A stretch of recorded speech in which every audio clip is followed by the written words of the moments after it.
Welcome to our voice. నేను journalist నవత. దేశంలో Nipah virus కలకలం సృష్టిస్తుంది.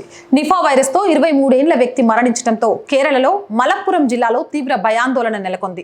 వైరస్ ప్రభావిత ప్రాంతాలలో స్కూల్స్, కాలేజీలు, అంగన్వాడీ కేంద్రాలు, సినిమా థియేటర్లను ప్రభుత్వం మూసేయించింది. ప్రస్తుతం జిల్లాలో 3 వ్యక్తులు నిఫా వైరస్ లక్షణాలతో దవాఖానాలో చికిత్స పొందుతున్నారు. దీంతో పలు వార్డులను కంటైన్మెంట్ జోన్లుగా ప్రకటించారు. ఇక్కడి ప్రజలు అప్రమత్తంగా ఉండాలని హెచ్చరించారు. అందరూ మాస్కులు తప్పనిసరిగా ధరించాలని, జనం ఎక్కడా గుమ్మికూడరాదు అంటూ జిల్లా కలెక్టర్ విఆర్ వినోద్ నిషేధాజ్ఞలు జారీ చేశారు. వైరస్ వ్యాప్తికి సంబంధించి కాంటాక్ట్ ట్రేసింగ్, పర్యవేక్షణ, ఫీవర్ సర్వే కోసం ఆరోగ్య శాఖ 16 కమిటీలను ఏర్పాటు చేసింది. మిలాదున్ నబీ సందర్భంగా సోమవారం తలపెట్టిన ఊరేగింపును రద్దు చేసుకోవాల్సిందిగా మలప్పురం జిల్లా కలెక్టర్ మసీదు కమిటీలను కోరారు. దుకాణాలు, షాపింగ్ మాల్స్ ఉదయం 10 గంటల నుంచి రాత్రి 7 గంటల వరకు తెరిచి ఉంచుతున్నారు. ఈ క్రమంలో వైరస్ ని అదుపులో చేసేందుకు అధికారులు ముందు జాగ్రత్త చర్యలు చేపట్టారు. మలప్పురం జిల్లాలో మరోసారి మాస్కులను తప్పనిసరి చేస్తూ ఉత్తర్వులు జారీ చేశారు. తదుపరి ఉత్తర్వులు జారీ చేసే వరకు మాస్క్ నిబంధన కొనసాగుతుందని అధికారులు తెలిపారు.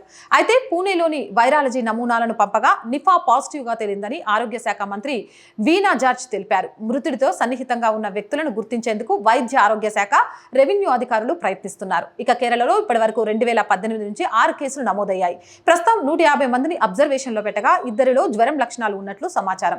నిఫా వెలుగు చూసిన నేపథ్యంలో ప్రోటోకాల్ మేరకు కఠిన నిబంధనలు అమల్లోకి తీసుకొచ్చారు. తిరుమల పంచాయతీ పరిధిలో ఉన్న 4 సినిమా థియేటర్లు, విశ్వ సంస్థలను మూసివేయాల్సిందిగా ఆదేశించారు. ఒకే చోట జనం గుమ్మికూడొద్దని అధికారులు తెలిపారు. నిఫా వైరస్ జంతువుల నుంచి మనుషులకు సోకుతుంది. ఇది జునోటిక్ వైరస్. ఈ వైరస్ ని తొలిసారిగా 1999లో గుర్తించారు. వైరస్ ఫ్రూట్ బ్యాట్స్ లో ఎక్కువగా కనిపిస్తుంది. వాటిపై వైరస్ ఎలాంటి ప్రభావం చూపదు. కానీ బ్యాట్స్ పండ్లను కొరికిన సమయంలో వాటిని జంతువులు తిన్న సందర్భాల్లో వైరస్ ప్రవేశిస్తుంది. జంతువుల నుంచి మనుషులకు సోకేందుకు అవకాశం ఉంటుంది అని చెప్పారు. ఏదేమైనా కానీ నిఫా వైరస్ విషయంలో కేరళ ప్రభుత్వం అప్రమత్తమైంది. అలాగే మిగతా స్టేట్స్లలో అంటే ముఖ్యంగా తెలుగు రాష్ట్రాల్లో కూడా అప్రమత్తంగా ఉండండి. జ్వరము లేదా నిఫా వైరస్కి సంబంధించిన ఎలాంటి లక్షణాలు ఉన్నా కూడా అర్జెంటుగా డాక్టర్ని కలవండి. మాస్క్ గుంపులుగా ఉన్న చోట మాస్క్ ధరించండి. దానివల్ల వచ్చే నష్టం ఏం లేదు. ఇంకా ఫ్లూ లాంటివి కూడా మనకు రాకుండా ఉంటాయి. అండ్ తప్పనిసరి పరిస్థితి అయితే తప్ప అనవసరంగా తిరగడము అనేది మానేయండి. ఎందుకంటే ఆరోగ్యము మనిషి ప్రాణం. మళ్ళీ ఒక్కసారి చెడిపోతే తిరిగి రావు. ఎన్ని లక్షలు పెట్టినా వాటిని మనం మళ్ళీ రిటర్న్ చేసుకోలేం. కాబట్టి ముందస్తు జాగ్రత్తలు తీసుకుంటేనే చాలా మంచిది అన్న అభిప్రాయం. మీరేమంటారు? కామెంట్ సెక్షన్లో పెట్టేయండి. మోర్ వీడియోస్ కోసం మన ఛానల్ వెంటనే సబ్స్క్రైబ్ చేయండి. ప్రతిరోజు చెప్తున్నాను, ఆర్థికంగా ఈ ఛానల్ని రన్ చేయడం కొంచెం కష్టంగా ఉంది. మీ అందరూ ఆర్థికంగా సపోర్ట్ అందించండి. ప్రతిరోజు అడుగుతున్నా కూడా ఎందుకు మనకు సపోర్ట్ రావట్లేదు అనేది నాకు అర్థం కావట్లేదు. అంటే నా కంటెంట్ నచ్చట్లేదా, లేకపోతే మన ఛానల్ ఇచ్చేది నచ్చట్లేదా నాకు తెలియట్లేదు. కానీ ఆర్థికంగా సపోర్ట్ విషయంలో మాత్రం చాలా చాలా తక్కువగా ఉంది. దయచేసి బ్రేక్ ఈవెన్కి చేరుకునేదాకా ఈ ఛానల్కి ఆర్థికంగా సపోర్ట్ చేయండి.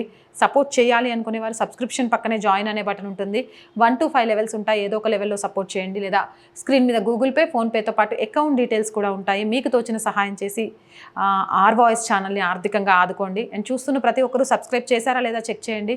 చేయకుంటే వెంటనే సబ్స్క్రైబ్ చేసి లైక్ చేయండి, షేర్ చేయండి. అండ్ దీంతోపాటు ఇట్స్ మీ నవత అనేది మనది ఇంకో ఛానల్ కూడా రన్ చేస్తున్నాం. సేమ్ దేశహితం, సమాజ శ్రేయస్సు, ప్రభుత్వానికి ప్రజలకి వారధిగా ఉండాలి అనే సంకల్పంతో దయచేసి ఒకసారి ఆ ఛానల్ని కూడా సబ్స్క్రైబ్ చేసి అందులో వీడియోలను కూడా చూసి మీ అభిప్రాయాన్ని కామెంట్ సెక్షన్లో తెలియజేయండి. జై భారత్.